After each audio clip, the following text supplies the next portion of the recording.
Está ocorrendo uma mudança gradual na percepção da masculinidade, com mais homens se sentindo confortáveis em expressar suas emoções e vulnerabilidades durante o despertar espiritual. Um caminho inicial é através da disposição para compartilhar suas experiências internas e buscar apoio emocional quando necessário. Um passo posterior é uma maior conexão com o divino, tendo uma maior consciência de si mesmo e do mundo ao redor. Durante o despertar espiritual, os homens frequentemente reavaliam seus valores e o propósito de suas vidas. Eles podem questionar as expectativas sociais e culturais em relação ao sucesso, carreira e relacionamentos, buscando alinhamento com suas próprias verdades e aspirações mais profundas. Em vez de ver a espiritualidade como algo separado ou reservado para momentos específicos, muitos homens têm integrado práticas espirituais em sua vida cotidiana. Isso pode incluir a busca por um significado no trabalho, relacionamentos mais autênticos e a incorporação de rituais diários que nutrem o corpo, a mente e o espírito. Para falar melhor sobre esse tema, trouxemos o músico Camilo Meraki, que vem trilhando esse caminho há alguns anos. Seja muito bem-vindo, Meraki. Espero que seja assim a pronúncia, meu italiano não é tão bom assim. Mas, para começar a entrevista, eu queria que tu nos trouxesse a tua história pessoal. Como começou esse processo de despertar espiritual para ti? Primeiro, eu agradecer o convite para participar desse podcast. Eu acho muito importante e necessário, né? Um veículo de comunicação mais profundo, assim, que vai trazer pessoas para falar desses processos internos. E, para mim, o processo de despertar espiritual começou mais ou menos em 2011, de uma forma muito inesperada. Eu morava no Rio de Janeiro e eu tive uma clareaudiência, um episódio de clareaudiência. E a partir dali, tudo começou a mudar. Foi uma época que eu estava bebendo muito álcool, né? E tudo. E eu tive esse episódio e dali eu mudei uma série de comportamentos e hábitos e fui. Vocês sabem muito bem como que é esse processo. Ele não é uma coisa que acontece de uma vez, né? Um interruptor que acende a luz. É mais parecido com um dimmer que vai acendendo e um dimmer infinito. A luz vai acendendo cada vez mais sem fim. Mas começou ali, eu tenho essa percepção. Então, a partir dali, veio essa coisa inesperada. Eu lembro que eu parei de comer carne na época e depois me conectei com uma tia de Brasília, que sempre foi minha tia e sempre esteve envolvida com essas questões espirituais, mas eu não estava pronto de alguma forma e ela sentia isso e o universo sabia disso, então a gente nunca tinha se conectado mais profundamente. Só que depois desse início, eu me conectei com ela também de uma forma inesperada e ela começou a me ensinar sobre terapias, energias, me levou para fazer reiki, ela dá aula de reiki, né, mestre de reiki, Theta Healing, Magnify Healing, todos os tipos de terapia mais alternativas, assim. Então, foi isso, assim, essa minha tia Maria Tereza, inclusive se você estiver assistindo aqui, um beijo para você, obrigado. Foi uma guia para mim e conectando com essa parte do masculino, ela foi muito importante também, e essa parte do processo, porque me conectou com o feminino, o meu feminino, né? Eu era um cara mais inflexível, assim, meu bruto, tudo, e esse processo me quebrou e me fez conectar com a minha sensibilidade, com minhas emoções, vulnerabilidades e tudo, olhar para isso, porque sempre teve lá, né? Mas o homem é ensinado a não olhar para isso. Então, esse foi o processo nessa primeira parte. E eu tô resumindo, né? De um jeito muito só passando. E depois que eu tive esse contato com o meu feminino, eu fui para um outro extremo, que foi me hipersensibilizar. Então, eu fiquei super sensível, tudo era demais e etc. E aí, como homem, eu me senti desequilibrado nisso também. Então, eu tive que buscar uma reconexão saudável com o meu masculino. A partir daí, e essa foi a terceira fase desse processo que eu vejo. E eu tô nela, agora. Essa reconexão com o masculino saudável e curado, né? Perfeito, achei interessante a tua fala. Para quem não sabe, gente, eu vou tentar explicar mais ou menos aqui, né? A clareaudiência, como se fosse um acesso que nós temos. Então, nós ouvimos, entramos em contato com outras dimensões ou com outros seres. Seria mais ou menos como um estado de transe, como estar no aqui e agora, mas não estar no aqui e agora, né, Camilo? Então, a partir dali, em 2011, foi o teu primeiro despertar. E eu achei interessante justamente essa fala que tu trouxe, né? Que são vários despertares que nós vamos tendo ao longo da jornada. Isso é perfeitamente normal.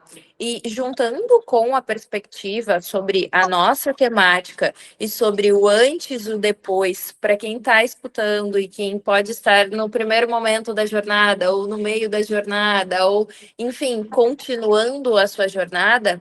Qual foi a maior lição que tu teve até o momento dessa reconexão com o teu feminino e também a partir da visão do masculino curado, né? Quais são esses processos da jornada? Como tu fez essa conexão e como tu lida agora com isso?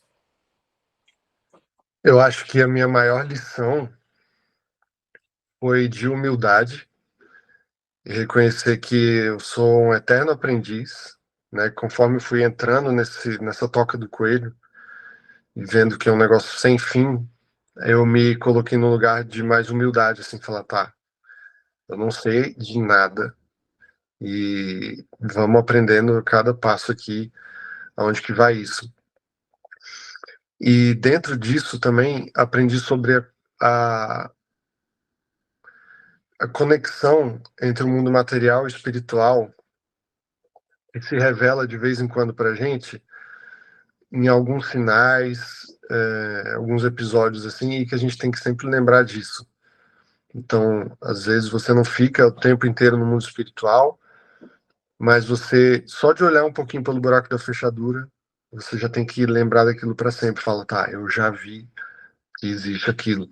E se lembrar sempre, sempre, sempre, sempre, sempre, para entender que tanto o material interfere no espiritual, quanto o espiritual interfere no material. Então, coisas que a gente faz aqui, coisas que a gente consome, fala, pensa, diz, assim, movimenta aqui, se relaciona com o mundo espiritual e vice-versa, né? A gente, através do pensamento e de práticas espirituais, consegue de lá também manipular e manifestar alguma parte da realidade física aqui. É um papo meio de doido mesmo, né? Deve ter... se não tem só doido assistindo, vai começar a ficar. Porque essas mensagens nunca chegam à toa para as pessoas. Aqui a gente está entre doidos. É. Então nem estranha isso. O que eu queria te perguntar, que é uma coisa que eu vejo muito, até porque o meu irmão e o meu pai, o meu irmão mais novo ainda tá trilhando isso, mas são homens que estão vindo com esse despertar masculino. Só que ao mesmo tempo eu percebo que tem uma pressão dos amigos, até de outros familiares, de ver muitas vezes como uma coisa mais afeminada, de ter uns deboches, porque homem muitas vezes é associado a essa coisa de cerveja, futebol e falar de mulher. Então, tu ter uma consciência um pouco diferente acaba soando mal para outros homens. Como que foi para ti esse processo dentro do teu meio de assimilar realmente que tu era desse jeito e conseguir integrar com as pessoas que tu já tinha ao teu redor? Isso aí que você falou é exatamente o que acontece. Quando a minha tia me levou para esses cursos de reiki e tudo, eu falei, cara, eu sou o único homem que tem aqui dentro. E eu tô aqui dentro forçado ainda, entre aspas, né? Porque minha tia falou, você vai lá, nananana. E o que eu percebo disso? Não é uma prática exclusivamente feminina. É porque os homens foram ensinados e doutrinados num exagero disso a achar que não precisa de ajuda, que não precisa expressar os sentimentos e tudo. Então, o que rola? Quando você tá lá entre as mulheres, você fala com algum homem, eles vão te zoar, vão te sacanear, vão perguntar se tem gata lá dentro, porque muda o assunto, Zé, entendeu? Você tá falando de um processo de terapia, de cura, de despertar, e o cara, tá, mas tem muita gatinha? Aí você fala, tem, vai lá. Mesmo que o cara vá pelo motivo errado, ele indo tá ótimo. Então acontece isso mesmo, essa zombaria e tal. E o homem, ele acaba indo só buscar terapia e ajuda por dois motivos só, eu vejo. Ou quando ele tá no fundo do fundo do fundo do fundo do poço, já destruiu família, a vida dele tá toda acabada, ou quando alguém obriga ele. Tipo, a mulher vai, pega e fala, você vai sim pra terapia, você vai fazer tal coisa e tal. Então a gente tem muita resistência, porque a gente é ensinado, né? O homem não precisa de ajuda, o homem que ajuda. Então, tem que ser fortaleza, tem que ser isso, aquilo. E eu acredito que tem que sim ser o homem ter esse papel de ser fortaleza, de ser segurança, mas é porque exageraram de um jeito que ficou desequilibrado, né? Aquele negócio, a diferença entre o veneno e o remédio é a dose, né? É interessante isso, porque esse é um exemplo dentro da minha própria família, né? Quando a gente começa a observar os nossos padrões de comportamento e o que foi instalado é um sistema, na verdade, né? Que foi instalado dentro de todos nós, e para a gente escapar, a gente tem que mergulhar cada vez mais, né, nessa toca do coelho que não tem fim. E essa questão de os homens darem conta de tudo, eu vejo isso muito forte dentro da minha família. Isso foi passado para mim também. Então, aqui a gente está trazendo, claro, o despertar masculino, mas também a energia masculina que existe dentro de nós. Porque existe a energia feminina e masculina dentro de todos nós. É importante a gente compreender que a gente precisa curar os dois, porque esse ponto de dar conta de tudo é um padrão que a gente vê na sociedade, é um padrão que a gente vê dentro das nossas próprias famílias, se a gente observar com atenção. E é importante a gente entrar nesse ponto para que a gente consiga ir puxando esse novelo, né? E a gente encontrar a ponta que conecta tudo para que essa interconexão ela se altere, a nossa perspectiva mude e assim a gente mude a sociedade. Eu gostaria de te perguntar, Camilo, quais são as práticas que te levaram a se tornar um ser humano mais integrado?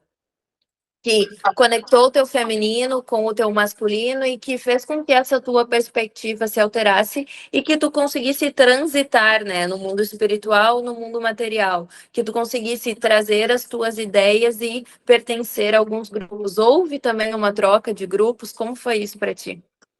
Sim. Algumas práticas que me ajudaram foram as práticas de meditação. Isso foi, eu acho que para mim, a mais transformadora.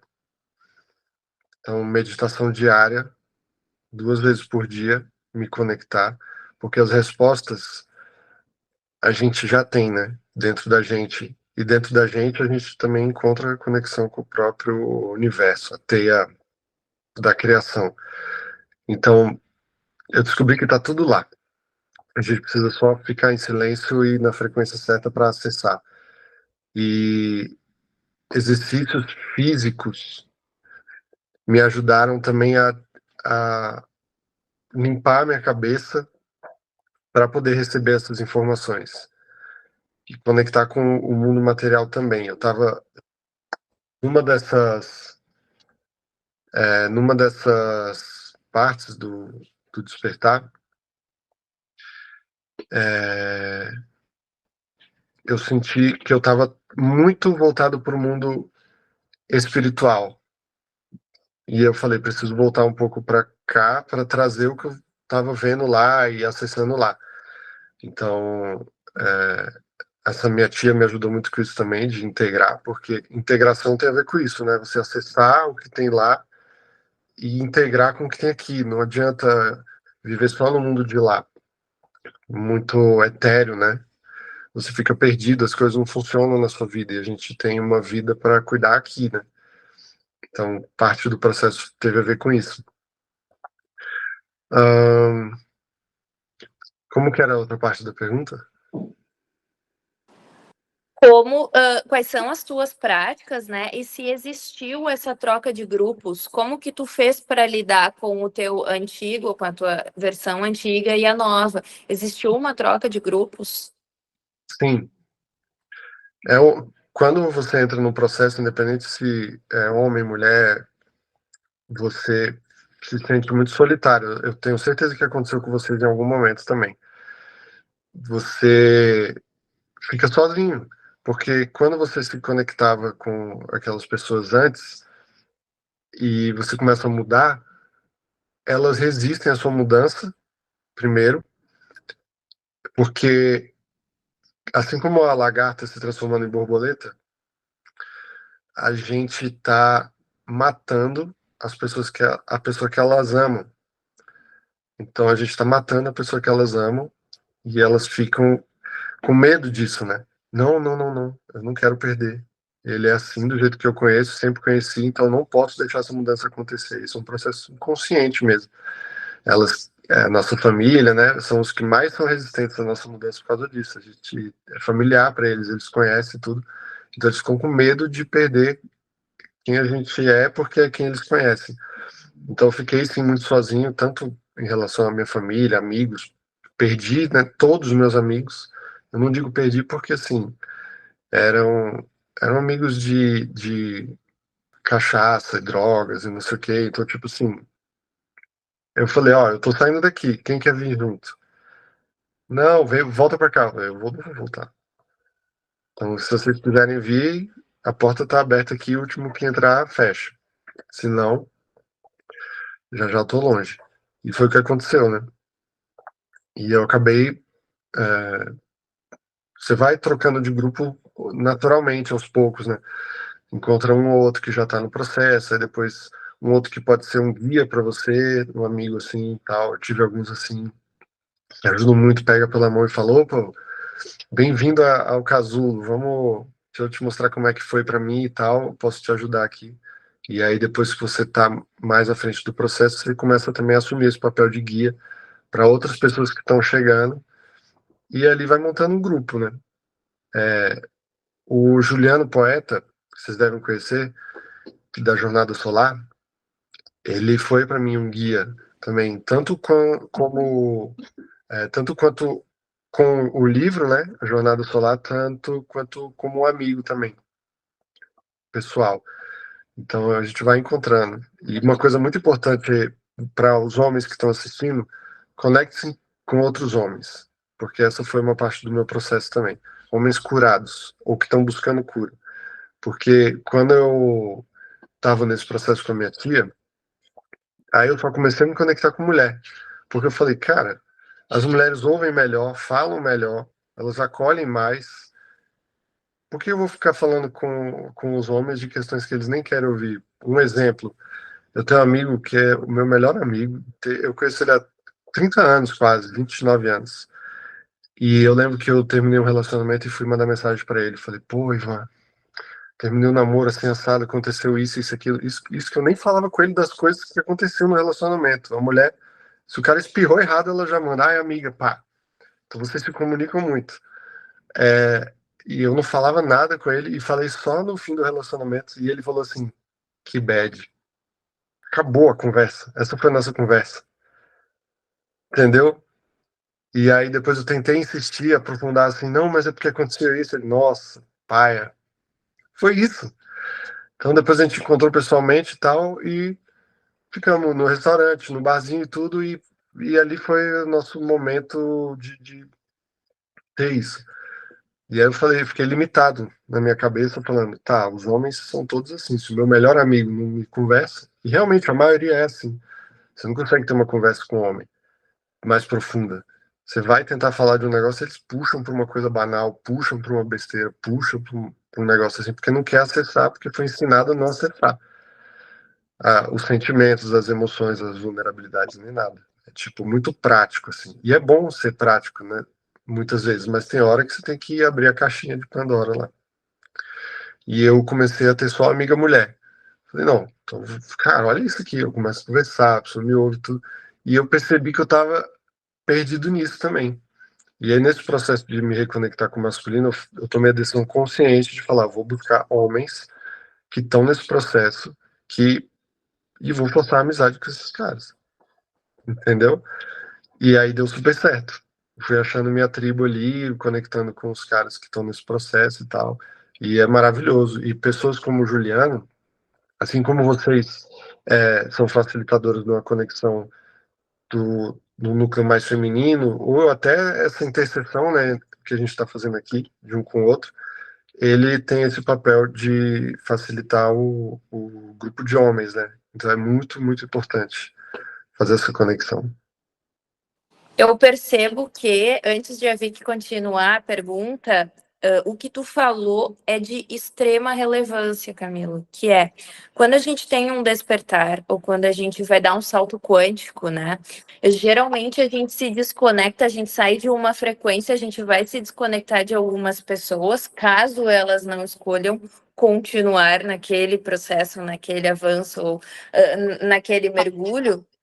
Mas, gente, é importante a gente ter atenção ao nosso coração e ter a certeza, é o que o Camilo falou, as pessoas certas, elas vão chegar.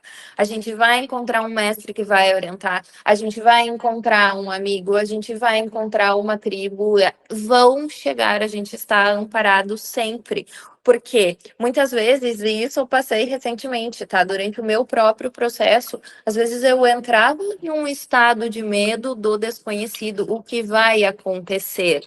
E aí, antes eu tinha uma frase que era muito repetitiva para mim, que é: eu vou deixar isso acontecer, mas no meu tempo. Ou seja, a gente vai desacelerando, pausando os processos e deixando de também ajudar mais pessoas pelo medo. E a riqueza da tua fala, e que eu gostaria de reforçar, gente, ouçam isso que ele falou. As pessoas, elas vão chegar. Esse é um ponto importante. Então, quem teve esse despertar, ter essa atenção de confiar na espiritualidade e continuar na caminhada. E outra pergunta, antes de a Vicky continuar, agora, Vicky, com licença, é justamente, Camilo, como tu vê essa fusão do mundo espiritual com o plano material? Como tu consegue integrar isso? O que tu faz para, por exemplo, trazer a informação do lado de lá para cá?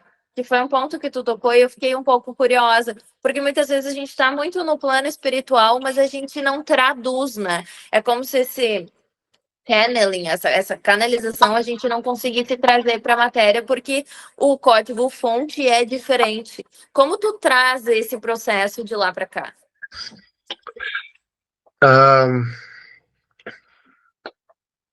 A primeira coisa assim que eu percebi foi entender que é real essa coisa, porque não é só um lugar de sonho, de pensamento, de ideias, é uma dimensão espiritual real, tão real quanto a material.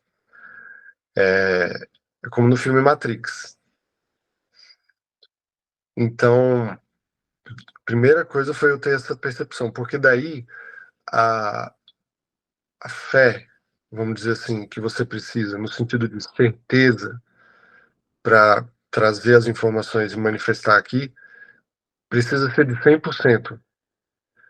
Então, se você não acredita, e não só acreditar, se você não vê, não acessa a dimensão espiritual e entende que é real, é difícil você ter essa fé 100%, essa certeza 100%, que você precisa ter 100% de certeza. 99% de fé é a mesma coisa que nada. É uma esperança muito boa. É um otimismo muito bom. Então, quando eu entendi a realidade desse plano, e o que me ajudou foi, por exemplo, cerimônia de ayahuasca, que você acessa o plano espiritual e vê coisas que não tem como você ver em outro lugar. Meditações muito profundas, episódios mediúnicos, etc.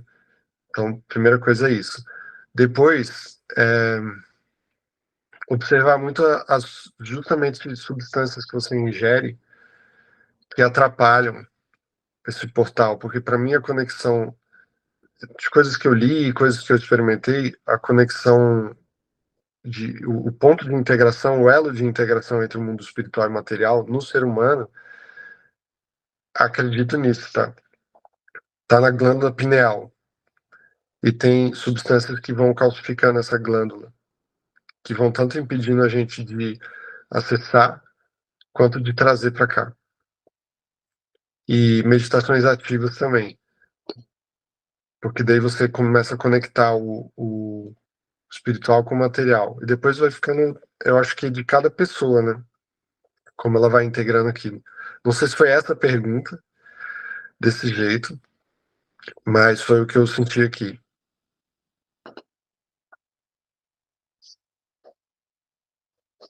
Sabe que tu trouxe essa questão dos homens e tem um documentário muito interessante na Netflix que se chama The Mask You Live In, que fala justamente o quanto os homens têm essa dificuldade de expressar os sentimentos, porque a nossa sociedade, no geral, corta muito isso. Trouxe exemplo do teu término, né? Que os homens têm essa dificuldade de conversar e o quanto isso acaba levando a índices de suicídio muito maiores que com as mulheres, por exemplo, doenças, né? Vem muito antes, os homens têm até menos expectativa de vida, e querendo ou não, as nossas doenças acabam sendo psicossomáticas e faz toda a diferença tu poder falar sobre isso. Então, o quanto é importante pessoas como tu, a gente está trazendo esse tema aqui também, porque é muito importante que não sejam só mulheres, que a gente tenha cada vez mais homens que estejam integrados com todo esse conhecimento também.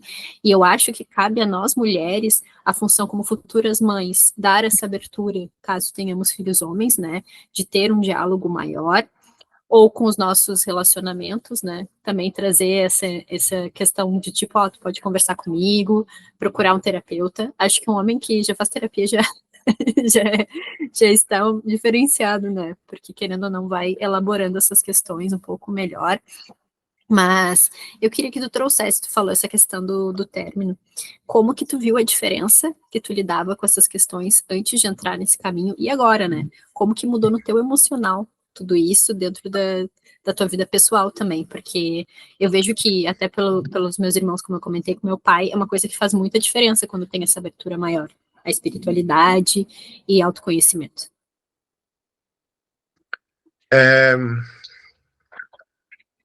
Quando a gente sente e tem essa abertura, é muito bom, porque, assim, quando você passou metade da sua vida sendo privado, fechado e ensinado a não falar, quando você sente que tem lugar para falar, a sua voz não sai direito ainda.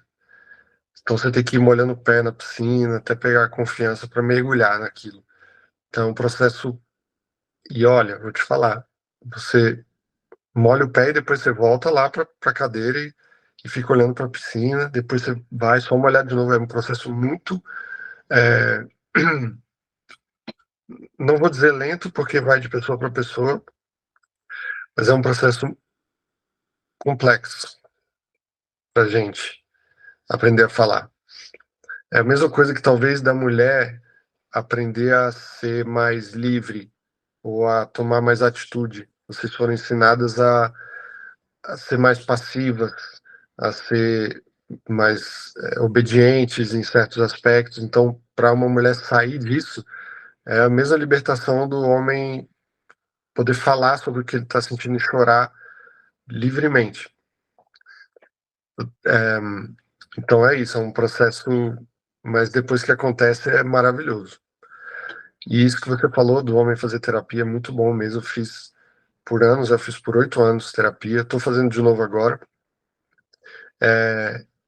Muitos homens têm resistência em fazer terapia e eu entendo eles, entendo, e estou dizendo aqui para você que é homem, você não precisa fazer terapia, não do jeito convencional, mas você precisa buscar se conectar com as suas questões através de, tem um processo que chama autoterapia, né, que a pessoa desenvolve com leituras, práticas, pode fazer terapias alternativas mais intensas para quebrar alguns traumas, tipo essas terapias de Theta Healing, Tantra, tem várias vertentes de estudos que o cara pode entrar para poder se conectar. Porque daí ele pensou, é isso ou é nada. Tipo, ou eu faço terapia ou eu não faço nada. Então eu não vou fazer terapia, eu não vou fazer nada. Aí, melhor que ele esteja fazendo alguma coisa e acaba entrando no processo terapêutico do que ficar preso nessa resistência, né? Gratidão pela tua presença aqui conosco, Camilo. Foi um grande prazer poder te ouvir e também compartilhar. Gratidão por compartilhar o teu tempo conosco. Eu gostaria de, se tu puder finalizar essa entrevista com uma mensagem para quem está despertando agora, como um conselho do futuro para o passado, para quem está iniciando a jornada, qual seria esse conselho? Uma mensagem que tu pudesse deixar para todos os homens que estão despertando e também para as mulheres que precisam curar essa energia masculina dentro delas. A única coisa que eu falo e que eu vou falar até o fim da minha vida é uma frase pequena. São 3 palavras. E que a pessoa tendo isso como guia, vai dar tudo certo. Porque Deus, o universo, o flow das coisas está encaminhado. Se você está entrando em contato agora com essa mensagem, é porque você precisa entrar em contato com essa mensagem. Se você ficou até o final desse episódio, porque você precisa ficar até o final desse episódio, então o conselho que eu tenho para dar para você é: confia no processo. Ponto. E eu queria aproveitar, como o tema é essa conexão com o masculino, tem uma música minha que se chama Homem, e eu queria cantar um trecho dela aqui. Minha voz não tá boa, mas é só para depois vocês vão assistir lá no YouTube, no Spotify, para pegar valendo, tá? Mas é uma mensagem importante e tem a ver com isso que a Vicky estava falando também, das coisas que a gente é ensinado. Homem não chora, homem não tem vaidade, homem sempre tem vontade, homem que é homem de verdade, vai lá e faz, homem sempre é capaz, homem não perde jamais, homem luta pela paz. Homem não chora, então por que que eu tô chorando? Será que eu não sou tão homem assim? Homem não sente, então por que que eu tô sentindo? Por que que eu tô chorando e não sorrindo? O homem não sofre, não fala e nem conversa. Se encolhe e se cala e nunca confessa estar triste. Tá tudo bem. O homem não fica mal até o dia que descobre que tá muito mal. Decide pôr um fim na vida e na despedida ele chora pela primeira e última vez. Homem não chora, então por que que eu tô chorando? Será que eu não sou tão homem assim? Homem não sente, então por que que eu tô sentindo? Por que que eu tô chorando e não sorrindo? E aí, no final, o meu pai fala uma coisa num áudio assim: o ser precisa extravasar. E uma das formas de extravasar é o choro. E o chorar não nos torna menos homem. Ao contrário, nos torna mais humano. E é isso que eu acredito também. Chorar não te torna menos homem. Chorar te torna mais humano. Te ajuda a tirar essa carga, limpar essa carga. Você fica mais leve. A gente tem muito que aprender com as mulheres. E isso vai desde conversas assim como a gente está tendo, até o que vocês falaram de como mãe, vocês irem passando isso para os meninos, desde criança, né? Desde criança. Se o pai falar, homem não chora, você dá um tapa nele e fala, chora aí, então, vamos ver se você não chora. Mostra pro seu filho que homem chora, sabe?